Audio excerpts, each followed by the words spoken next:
القرش المسفيوي أولمبيك أسفي هذه المرة في مواجهة اتحاد العاصمة الجزائري وذلك برسم الجولة الثانية من كأس الكونفدرالية الإفريقية لهذا الموسم. إخواني الكرام أخواتي الكريمات، أهلا وسهلا ومرحبا بكم معنا من جديد في حصة موجز أخبار الكرة لليوم. اتحاد العاصمة الجزائري الذي انتصر في الجولة الأولى على سان بيدرو بثلاثة أهداف لهدفين ليصبح بذلك في قائمة الترتيب بثلاثة نقاط، متبوعا بالرتبة الثانية لأولمبيك أسفي الذي انتصر على جوليبا في الأسبوع الماضي الجولة الأولى بهدف نظيف. أما الرتبة الثالثة والرابعة فالثالثة لسان بيدرو بناقص هدف والجوليبا برتبة الرابعة بناقص هدف.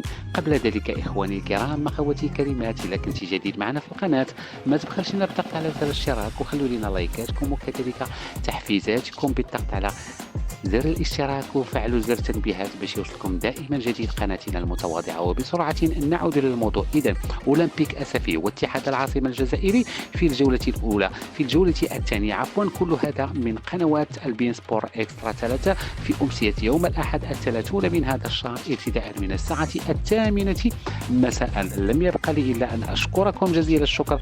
دمتم في رعاية الله، إلى اللقاء.